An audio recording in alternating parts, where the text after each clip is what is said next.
네, 95회 전산세무 2급 실무시험 문제를 풀어보도록 하겠습니다. 삼진상사로 가시면 되고요. 제조, 도소매 및 무역업을 영위하는 중소기업이고 단기 그냥 이번 연도라고 생각하시면 되고요. 자, 문제를 풀어보도록 하겠습니다. 1번에 있는 일반연표 문제부터 풀이를 하겠습니다. 네, 1번입니다. 6월 5일날 세관계한서를 발급할 수 없는 간이 거주자인 골목 토스트에서 영업부 직원들이 먹을 간식용 토스트를 주문하고 현금 결제했으며 아래와 같은 영수증을 받았습니다. 보니까 22,500원 사용한 거죠. 이것만 보고 분개하시면 되는 거예요. 그럼 직원들한테 간식 주면은 직원들이 기뻐하겠죠. 그럼 우리 회사 좋은 회사 누구입니까? 복리후생비. 그쵸? 그래서 차변에 복리후생비, 대변에 현금 주었으니까 현금. 이거 전산세무 2급 문제 맞는 거죠? 예, 순간 전산회계 1급으로 착각했습니다, 여러분. 아니야, 전산회계 2급인 줄 알았어요, 진짜. 그쵸? 예, 너무나 쉬운 문제였습니다. 자, 일반연표 공개하시면 되겠죠. 자, 일반연표 6월 5일날 가셔가지고, 자, 화면을 좀 크게 띄우시고요. 공개하겠습니다. 자, 차변에 직원들이 기뻐한다. 복리후생비 몇 번대? 예, 800번대 가시면 되겠습니다. 자, 얼마입니까? 네, 영업부 직원들이 먹는 거죠. 22,500원. 그리고 대변에 현금 22,500원. 쉬운 문제였습니다. 다음 2번. 6월 10일 날 당사는 보용에게 대환 단기대여금 500만원만큼을 회수 불능채권으로 구해서 전액 대손 처리하였습니다. 충당금 잔액 조회하여 보충법 회계 처리합시다. 일단 단기대여금을 우리 회사가 돈을 떼인 거죠. 그럼 떼었으니까 단기대여금 자산이 감소하겠죠. 자, 이걸 먼저 분개하시고요. 1번. 그 다음에 펄스트 어떻게 합니까? 충당금 메꾸고 세컨드 대손 상각비. 그럼 2번이 충당금 메꾸는 거죠. 근데 이거는 잔액을 조회하라고 하는데 이 잔액이 문제 있으면은 이 문제는 쉬운 문제인데 조회하라고 하면은 충당금 잔액을 찾으셔야 됩니다. 어디에서? 합계 잔액 시한표에서 찾아야 되겠죠? 그쵸? 그래서 합계 잔액 시한표 보이시죠? 클릭. 날짜는 그냥 엔터 해가지고 12월 말날로 가도 괜찮아요. 자, 그래서 이제 보니까 단기대금 떼인 거니까 단기대금 밑에 있는 충당금 300만원만큼을 이렇게 찾았으니까 얘를 먼저 메꾸라는 얘기죠. 그럼 얘를 먼저 제거하고 그 다음 뭐다? 세컨드 기타의 대손상각비 요거를 세 번째 마지막으로 분개하시면 되겠습니다. 단기대여금은 매출채권이 아니기 때문에 기타의라고 하는 영업의 비용으로 반드시 분개하는 거 알고 있죠. 자, 그러면 분개 보겠습니다. 6월 10일 날에 대변에 단기대여금 사라집니다. 거래처 달아야 되겠죠. 보영 얼마입니까? 500만 달아주시고요. 그 다음에 차변에 퍼스트 대손 충당금 메꾸는데 이때 단기대여금 짝지 115번을 달아주셔야 되겠죠. 자, 이거 300 그리고 나머지 200은 차변에 뭐다? 기타의 대손 상각비를 분개하시면 되겠습니다. 자, 3번입니다. 7월 8일 날 SG화재에 차량보험료 230만원만큼을 보통예금으로 주었네요. 근데 이 중에서 65만원만큼은 판매부서의 업무용 차량에 대한 거랍니다.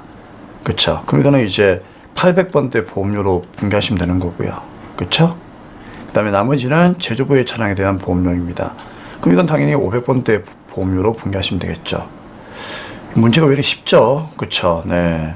그럼 일단 뭐부터 분개할까요? 네, 대변에 보통예금 나간다. 이거 먼저 분개하시면 좋고요. 그 다음에 차변에 800번대 보험료 500번대 보험료 하셔가지고 65에 165만원 분개하시면 되겠습니다. 자, 7월 8일로 빠르게 갈게요. 대변에 보통예금 나갑니다. 얼마 나갑니까? 네, 230만원. 그리고 차변에 보험료 해가지고 800번대 65만원 먼저 분개하시면 되겠죠. 그럼 남는 금액 165만원만큼은 공장으로 들어간 거니까 차변에 500번대 보험료로 마무리를 하시면 되겠습니다. 다음 4번입니다. 8월 20일 날 당사는 만길은행에 장기차입금이 2천만 원 있는데요. 1,900만 원만큼은 보통예금으로 상환하고 나머지는 면제를 받았답니다. 그쵸? 네, 만길은행이 나를 좋아하는가 봐. 그쵸? 그래서 면제를 해주네요. 기뻐요. 이거 수익이죠? 이름은 그렇죠. 채무면제이익 나오셔야 되겠죠. 그러면 장기차입금 갚았으니까 차변의 부채 감소 요걸 1번으로 분개하시고 그 다음에 보통예금 나간다 2번, 나머지는 면제를 받았으니까 기분 좋은 거죠. 나한테는 이득이에요. 그렇기 때문에 수익 발생 대변에 채무면제이익으로 마무리하시면 되겠습니다. 날짜는 8월 20일로 가도록 하고요. 차변에 장기차입금 분개를 하시면 되겠습니다. 거래처 누구입니까? 네, 만길은행. 채권 채무는 반드시 거래처를 달아야 돼요. 얼마? 2천만 원. 자, 대변에 돈 주자. 첫째 뭐 나간다? 보통예금으로 줄게 하면서 대변에 얼마? 1,900 주었고요. 될 차 나대. 나가면 대변이고 들어오면 차변이죠. 나갔으니까 대변에 보통예금. 자, 나머지는 면제를 받았으니까 땡큐 해야죠. 대변에 뭐다? 채무면제 이익 100만 원 이렇게 분개하시면 되겠습니다. 자, 라스트 5번 문제이죠. 10월 말일 날에 동국 소유의 건물로 사무실 이전을 하면서 임차 보증금, 그쵸? 1,500만 원 중에서 10월 1일 날 지급한 계약금이 있답니다. 그러면 10월 1일 날에 지급한 계약금은 뭘까요? 이거는 선급금이에요. 보증금도 미리 주게 되면은요, 선급금으로 일단 처리를 합니다. 그리고 나서 이제 잔금 치르면서 선급금 사라지고 1,000만 원만큼을 보통예금으로 줬다는 얘기죠. 그래서 이게 조금 자신이 없으시면은요, 10월 1일 날에 일반전표로 가보시는 게 제일 좋아요. 그러면 대변에 동국이한테 자, 선급금 준 거 나와 있죠. 맞죠? 500만 원. 문자가 똑같죠? 이거 얘기하는 거예요. 그러면 지금은 이제 드디어 임차보증금 잔금 치렀으니까, 맞죠? 완벽하게 이제 내가 지금부터 살로 들어갔으니까, 그렇죠? 요 선급금 대변에 있는, 차변에 있나? 차변에 있네. 자, 차변에 있는 이 500을요, 이제 대변에 사라지는 분개를 하시면 되는 거예요. 그걸 지금 10월 31일 날로 분개하시면 된다. 그 얘기입니다. 그래서 이 분개는 임차보증금이라고 하는 자산을 먼저 분개하는 것이 좋겠죠. 임차보증금은 자산이죠. 그쵸? 기타 비유동자산. 왜 그렇습니까? 지금 임차란 말은 내가 세입자잖아요. 세입자가 보증금 맡기면은 나중에 방 뺄 때 달라고 해야 되는 거니까 이건 채권이에요. 내 거예요, 내 거. 그쵸? 그래서 나중에 집주인 동국이한테 돈 받아야 되니까 거래처도 달아주셔야 됩니다. 그래서 이걸 먼저 분개하시고, 그 다음 대변에 전해줬던 계약금 사라지는 거, 요걸 두 번째로 분개하고 나머지를 보통예금으로 채우는 분개를 마무리하시면 제일 좋겠죠. 그래서 10월 31일 날 차변에 임차 보증금 얼마 1,500만 원 이렇게 분개하시면 되는데, 거래처 반드시 단다는 거 잊지 마세요. 임차 보증금, 임대 보증금 은근히 거래처 안 다시는데 달아야 됩니다, 여러분. 자, 얼마입니까? 1,500이고요. 자, 대변에 뭐다? 선급금. 네, 동국이를 그대로 적으면 되겠죠. 얼마? 500만 원 사라지고 나머지는 보통예금으로 줄게 했으니까 보통예금이 나간다 대변에 1,000만 원 이렇게 분개가 되겠습니다. 네, 이렇게 해서 일반전표 입력은 분개를 마감하도록 하겠습니다. ESC 빠져나오시고요. 다음 이제 2번 매매시전표 입력 문제로 가도록 하겠습니다. 네, 문제 2번 매매추천표 입력 풀이를 하도록 하겠습니다. 우리 매매추천표 입력은요, 유형 선택이 중요하죠. 쌤이 유형 선택할 때는 항상 증빙을 보라고 했죠. 그쵸? 항상 우리가 유형 선택은 전산회계 1급 강의에서도 그랬고 또 세무 2급 기본 강의에서도 쌤이 얘기했듯이 증빙을 가지고 항상 유형 선택을 하셔야 됩니다. 그래서 증빙 가지고 유형 선택이 좀 잘 안 되시는 분들은요, 이걸 좀 연습을 하셔야 돼요. 그래서 1번 보시면은, 자, 대충 봤을 때 세원계산서 나와 있죠? 그럼 누굽니까? 과세. 그쵸? 자, 2번도 한번 보세요. 2번 어때요? 세원계산서 나왔죠? 그럼 과세가 되는 거죠. 그쵸? 근데 2번은 잠시 후에 보면 아시겠지만 이제 승용차 관련이기 때문에 불공입니다. 자, 3번은 어때요? 직수출. 수출이죠? 4번은요? 수입 전자세관계환서. 그럼 뭐죠? 수입이잖아요. 그쵸? 자, 그 다음에 이제 5번. 세관계환서가 나왔죠? 뭡니까? 그렇죠. 과세가 되는 거죠. 이런 식으로 이제 여러분들이 문제를 풀면 됩니다. 자, 이 중에서 5번 문제, 정말 중요한 문제 나왔네요. 요거 꼭 체크하시고요. 자, 일단 잠시 후에 보도록 하겠습니다. 네, 1번부터 보도록 하겠습니다. 제1유통에 제품을 공급하고 아래와 같은 전자세관계환서를 발급하였습니다. 그럼 매출하고 세관계환서니까 매출의 과세가 되겠죠. 대금은 전월에 계약금으로 받은 100만원. 이건 누굴까요? 계약금 받았다는 얘기니까 선수금이 되겠죠. 그쵸? 잔액을 아임전자 발행약수금을 배서양도 받았습니다. 그러니까 물건은 제일유통한테 팔았는데 제일유통이가 나한테 하는 말이 아임전자한테 돈을 좀 받으면 안 되겠니? 그러는 거예요. 그쵸? 내가 수락을 했으니까 이 어음을 양도받은 거죠. 자, 그러면 1월 2일 가서 문제 풀도록 하겠습니다. 이 부분은 문제를 좀 보시면서 따라오셔야 돼요. 자, 그러면 매출의 과세니까 11번 매출의 과세고요. 품목은 밑에 뭐라 되어 있으니까 의류 되어 있죠. 의임류? 이게 뭐지? 자, 의류. 네, 죄송합니다. 자, 그 다음에 이제 공가액은 700에 부가세는 70이고요. 거래처는 제1유통을 적어주시면 되겠습니다. 그리고 전자에다 체크하시면 되고요. 분계는 어떻게 할까요? 당연히 혼합이죠. 그럼 대변에 제품 매출 700에 부가세 수금 70원 맞고요. 자, 차변에 돈 들어오는 것만 분계하시면 되겠습니다. 자, 첫 번째, 현금이 100만 들어왔지만 이게 현금이 아니죠, 여러분. 예전에 계약금 받은 게 현금이었다 그 얘기지, 차변에 이걸 보고 또 현금으로 분계하시면 안 돼요. 선수금이 사라지는 분계를 하셔야 되겠죠? 얼마입니까? 100만원. 그리고 나머지는 이제 어음이 들어오는 거죠. 우리 어음 들어올 때는 너무 그렇게 어렵게 생각하지 마세요. 어차피 내 입장에서는 돈을 받아야 되는 사람이니까 받으럼으로 그냥 분계하시면 돼요. 돈 받을 게 있는 사람은 무조건 받으럼이에요. 대신에 제1위가 나한테 뭐라고 했어요? 이거를 아임전자한테 받으라고 했으니까 여기다가 아임전자라고 이렇게 거래처를 달아준다는 거, 이것만 여러분들이 집중을 하시면 되겠습니다. 맞습니까? 네, 됐습니다. 다음 이제 2번 문제로 가도록 하겠습니다. 네, 2번 문제입니다. 자, 2월 10일 날 당사는 나간다 자동차로부터 준중형 승용차 1600cc 5인승이면 불공이죠? 8인승이야 1000cc 초과했네요. 2200만원만큼 부가세가 포함되어 있고요. 이걸 구입하고 세관계환서를 받았답니다. 2월 1일 계약금으로 200을 주었네요. 당연히 선급금으로 분계가 되어 있겠죠. 체크하시면 되고요. 나머지는 보통예금에서 전액 줄게 했네요. 자, 그러면 2월 12일 날 매매천표 가겠습니다. 매입에 뭐죠? 원래는 과세인데 승용차는 공제가 안 되니까 불공이죠. 그래서 54번 불공. 품목은 네, 승용차 이렇게 적으시면 되겠죠. 뭐 승용차라도 괜찮고 뭐 중형 승용차에도 괜찮고 상관없습니다, 여러분. 자, 금액이 얼마입니까? 금액은 네 2천만원에 200만원이 맞나요? 그렇죠. 그 다음에 거래처는 나간다 승용차. 전자에다 체크해야 되겠죠?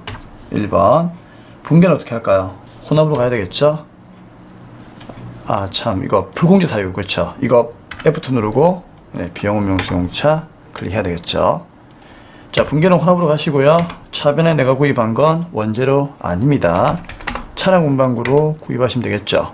그럼 사람이 물건을 샀으면 대변에 뭐다? 돈을 줘야 되겠죠? 그럼 대변에 돈 주자. 첫째, 선급금 사라지죠?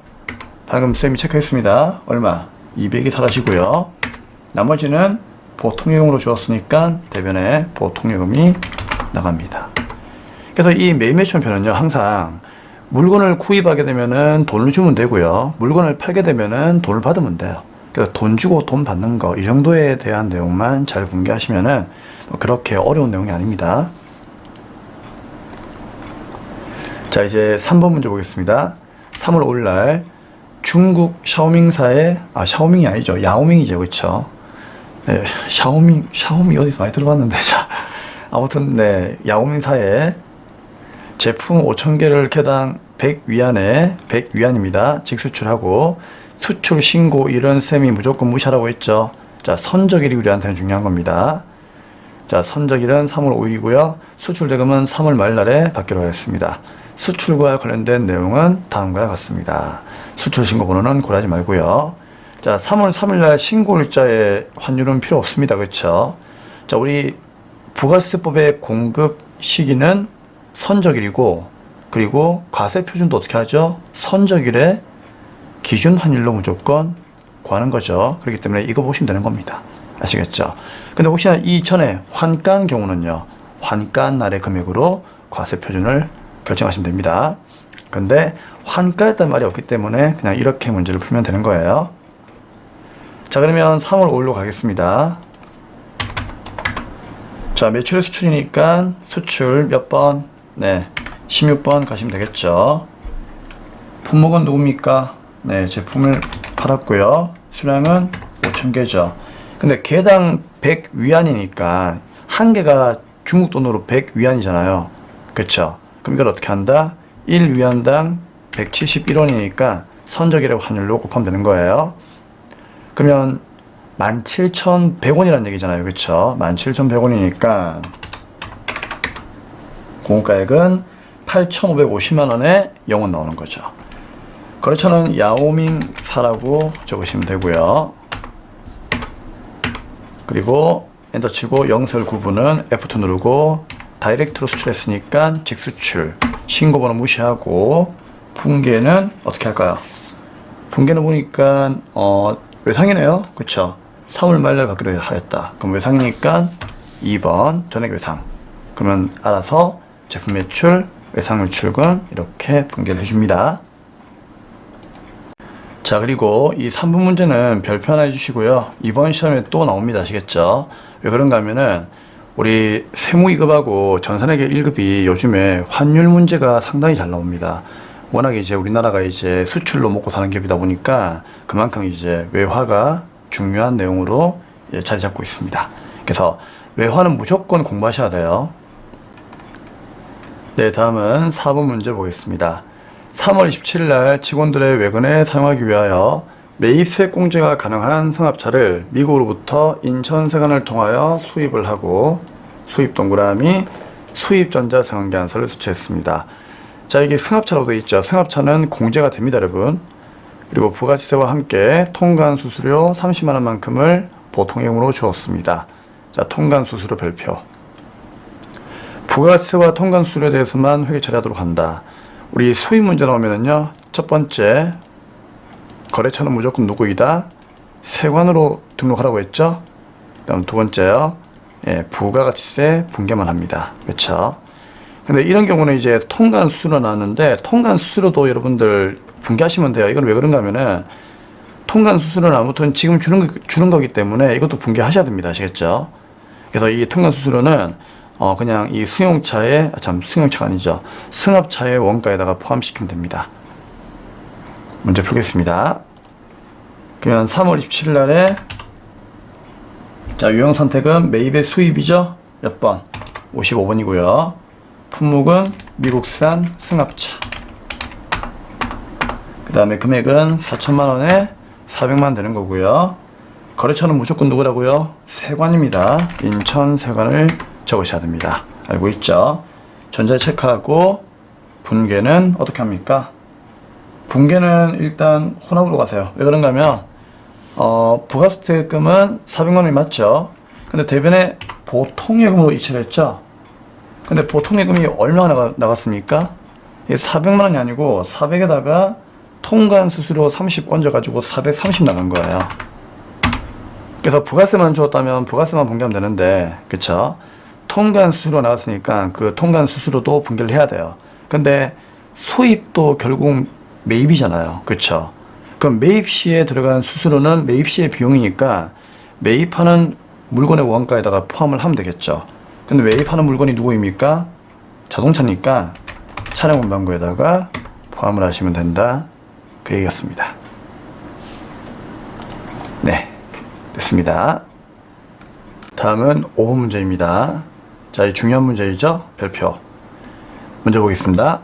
7월 31일 날 7월 경영지원팀 직원들이 야근 식사를 하고 다음과 같이 종이 세원계안서를 수취하고 현금 지급을 하였답니다. 2기 부가가치세 예정신고 시에 해당 세원계안서를 누락하여 2기 확정신고기간의 부가가치세 신고서에 반영하려고 합니다. 반드시 해당 세원계안서를 2기 확정신고기간의 부가가치세 신고서에 반영시킬 수 있도록 입력 설정하시오라고 되어 있네요. 자, 이 문제는 어려운 문제는 아니에요. 그러니까 그냥 그대로 분개하시면 돼요. 분개하시면 되는데 이게 예정 신고 때 누락하는 바람에 확정 신고 때 이제 추가로 신고를 하려고 하는 거죠. 그렇죠? 근데 우리가 이걸 어떻게 한다? 자동으로 부가세 신고서에 반영되도록 설정하라는 얘기입니다. 기억나시죠? 그럼 먼저 7월 30일에 가셔가지고 분개부터 하도록 하겠습니다. 우선 식대를 이제 현금 지급한 거니까 돈을 쓴 거죠. 그럼 매입이고요. 세원계안서니까 매입의 과세 가시면 되겠습니다. 51번이죠. 품목은 세원계안서에 나와 있네요. 약은 식대라고 적으시면 되겠습니다. 금액은 145만 5천원이 공급가액이고 부가세는 14만 5,500원 되겠습니다. 거래처는 문제는 안 나와 있고 세원계안서를 보니까 남해 식당이라고 나와 있네요. 자, 이 문제는 종이 세원계안서이기 때문에 전자에다가 체크하시면 감점입니다. 그래서 전자 체크하시면 안 돼요. 분개는 현금을 줬으니까 전액 현금 1번 누르시면 되고요. 대신에 차변에 우리가 구입한 건 원재료가 아니고 식사한 거죠. 누가? 경영지원팀. 그러면 800번 때 독립후생비가 되겠죠. 끝입니다. 그래서 분개는 다 했죠. 근데 여기까지만 하라는 내용이 아니었고요. 여기에서 뭘 한다? 부가가치세 신고서에 이 누락분이 확정신고 때 예정 누락분으로 자동 반영될 수 있도록 설정하라는 얘기죠. 자, 그 설정은 어떻게 합니까? 그렇죠. 간편집게 옆에 있는 역삼각형. 이거 누르시면 되겠죠. 여기에 예정 누락분을 클릭해야 되는데 이게 활성화가 안 돼 있죠. 그래서 이게 중요해요. 활성화가 왜 안 돼 있는가 하면은 이 커서가 여기 가면 안 되고요. 여기에 공급가액 요 란에 가셔가지고 얘를 클릭을 하셔야 됩니다. 그래서 예정 누락분 클릭을 하고 자, 확정 신고 기간 때 이제 추가로 신고할 거니까 확정 신고 기간이 처음 시작한 날짜를 적으시면 됩니다. 그러면 2021년도 지금은 2기니까 2기 확정이면 언제가 시작이죠? 10월 1일부터 12월 말까지니까 10월 1일 날이 개시한 날이죠. 그렇기 때문에 여기다가 10월 달 넣으시면 되고요. 자동으로 1일이 찍힙니다. 이때 확인 누르시면 돼요. 그리고 누락만 확인하시면 이상으로 5번 문제는 끝이 나는 문제입니다. 간단하죠? 네. EFC 빠져나오시면 되겠습니다. 네, 여기까지입니다.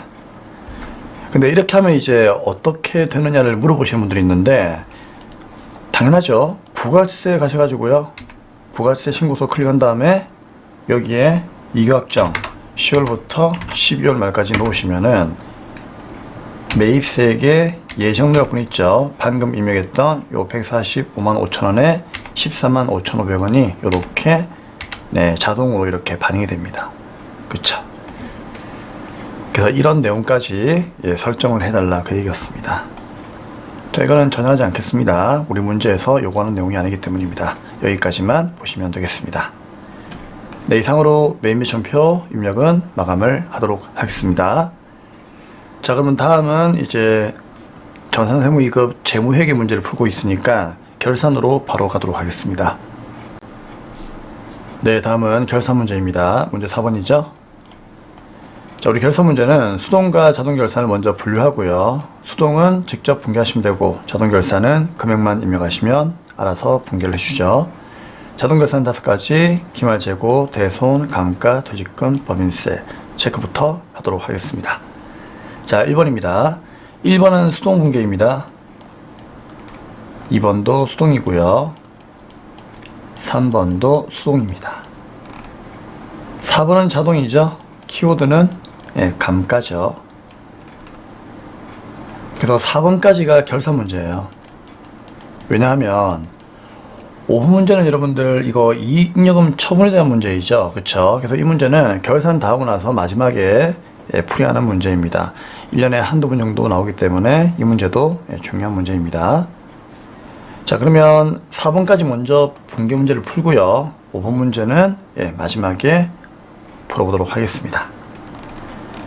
일단 수동결산부터 먼저 해야 되니까 1번하고 2번하고 3번을 먼저 풀어드릴게요. 자, 1번 보도록 하겠습니다.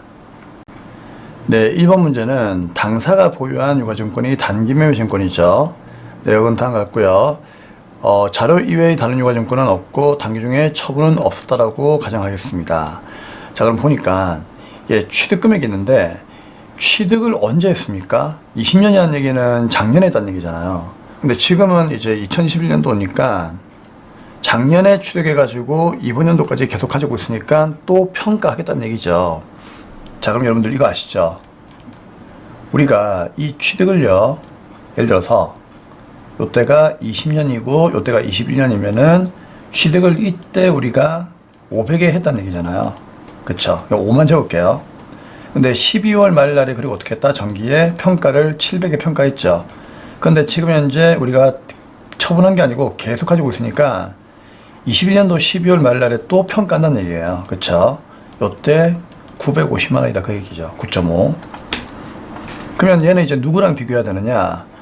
이거를 만약에 단기에 취득했다면 단기의 취득원가와 비교하시면 되는 거죠. 맞습니까? 근데 정기에 취득했기 때문에 정기에 이미 평가했단 말이에요. 그래서 평가했기 때문에 이 둘 사이에 200만 원만큼을 정기에 이미 수익으로 인식했죠.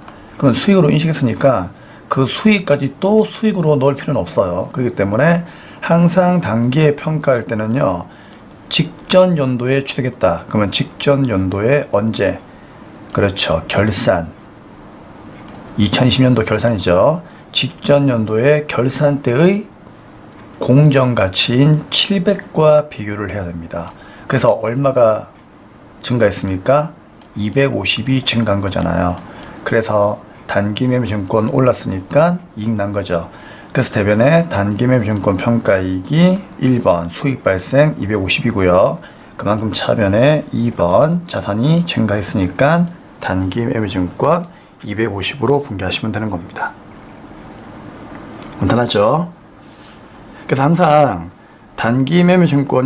증권도 그렇고요. 그 외화도 그래요. 외화도 그렇고 항상 우리가 평가할 때는요, 직전 연도의 공정가치와 비교를 해야 되고 외화도 직전 연도의 환율과 비교를 해야 됩니다. 아시겠죠? 처분할 때도 마찬가지예요. 꼭 기억을 하셔야 됩니다. 자, 12월 31일로 가셔가지고요, 분개하겠습니다. 대변에 수익 발생, 단기매매증권 평가이익 얼마? 250을 분개하시면 되고요. 차변에 단기매매증권이 그만큼 증가했으니까 자산을 증가시키면 되겠습니다. 다음은 2번 문제 보도록 하겠습니다. 네, 2번 문제는 금강상사에다가 자금을 대하면서 장부에 계상한 이자 수익이 있답니다. 그러니까 금강이한테 내가 돈을 빌려주었는데 돈을 빌려주었으면 이자를 받아야 되겠죠. 그쵸?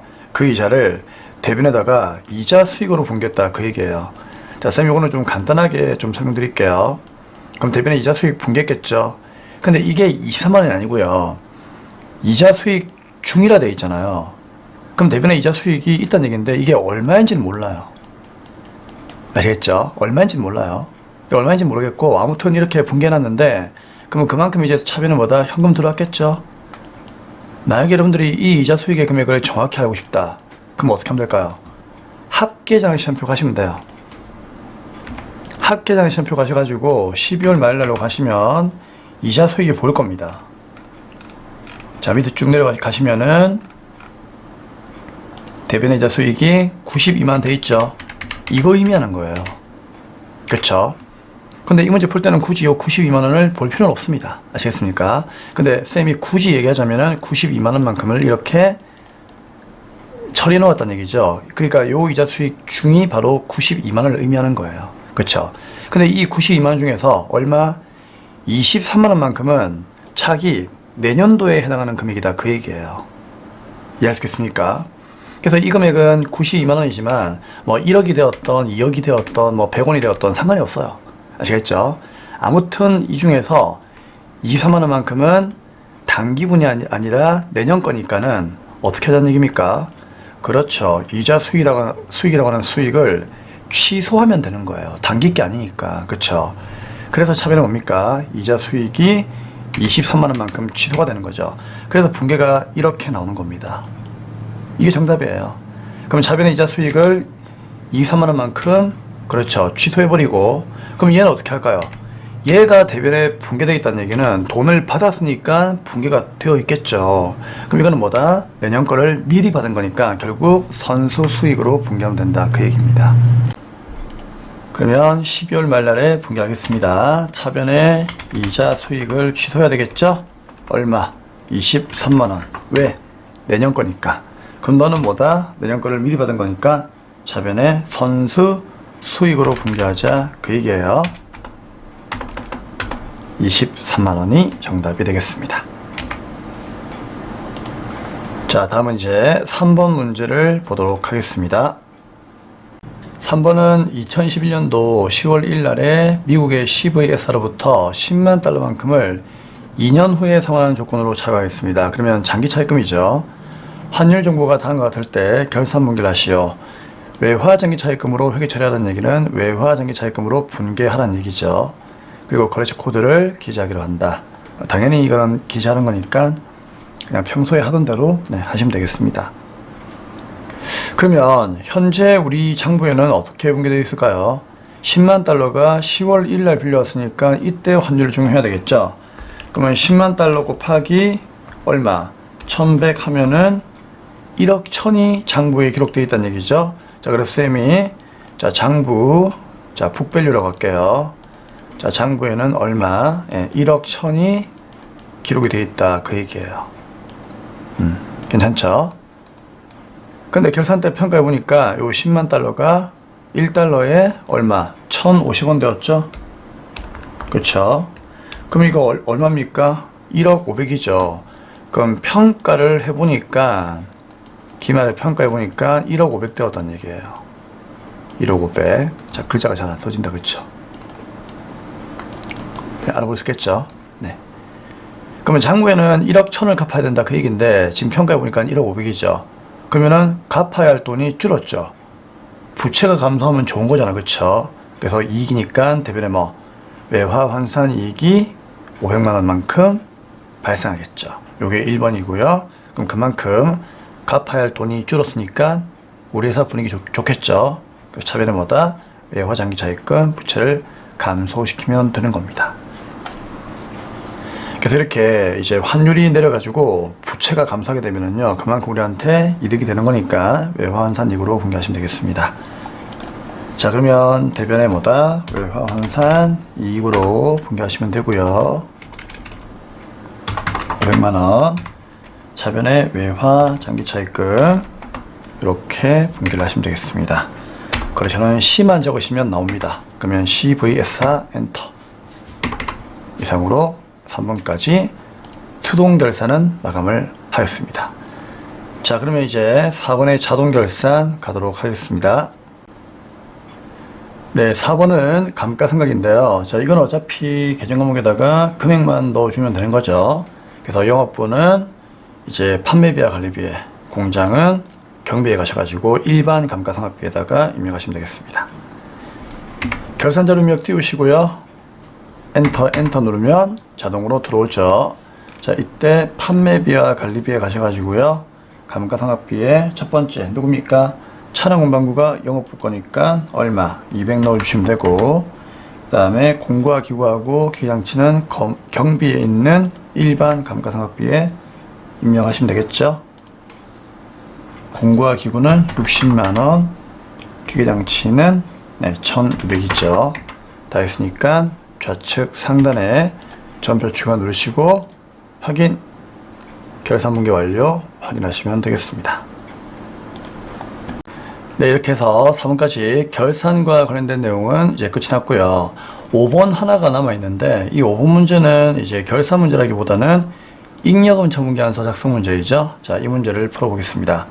자, 이 문제는 단기에 잉여금 처분계약서를 클릭하셔가지고요. 알고 있죠? 여기 처분 예정일, 이런 이제 날짜를 여러분들이 잘 확인해가지고 입력만 잘 하시면 되는 거예요.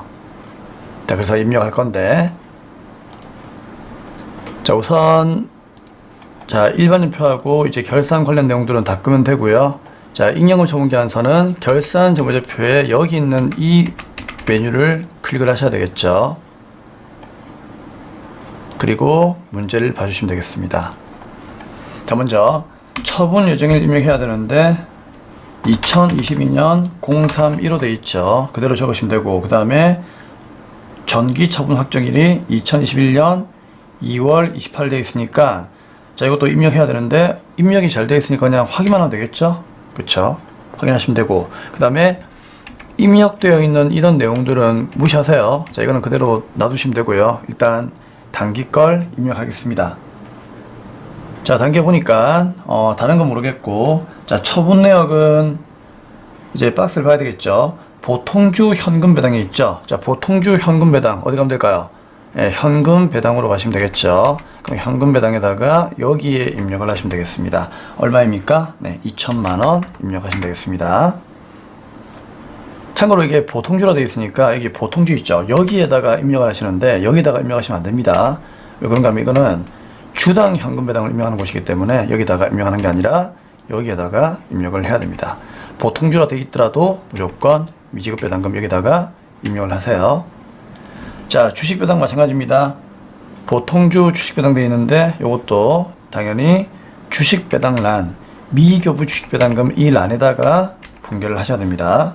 자, 입력을 하셔야 됩니다. 얼마죠? 똑같이 2천만 원입니다. 그래서 여기다가 입력을 해야만 나중에 우리가 이제 여기 전표 추가 누를 거거든요. 그때 이게 자동으로 분개가 됩니다. 마찬가지 얘도 보통주란 말이 있다고 해서 밑에다가 입력하시면 안 돼요. 꼭 확인하시고요. 그 다음에 이제 이익준비금, 현금 배당이 지금 현재 2천만 원이죠. 여기 10%니까 이익준비금 요 란에다가 얼마? 2천만 원에 10%니까 200을 입력하시면 되고요. 사박정 적립금은 여기에 글자가 보이죠? 그럼 여기다가 얼마? 500을 입력하시면 되겠습니다. 끝입니다. 괜찮죠? 네, 다 했네요. 그러면 위에 전표 추가를 클릭하시면 자, 이렇게 추가되었습니다 나오죠. 요거 확인만 누르시면 끝나는 문제입니다. 네, 다 했습니다. 자, 그러면 이제 요거 ES10 빠져나오시면 되고요. 이렇게 해서 현시간부로 결산까지 재무회계 파트는 입력을 다 끝냈습니다. 네, 수고 많으셨고요. 우리는 일단 여기까지 재무회계 공부를 하시면 되고, 다음 강의는 이제 전산세무 2급 95회차 부가세하고 원천징수에 대한 강의를 하도록 하겠습니다. 다음 강의에서 뵙도록 하겠습니다.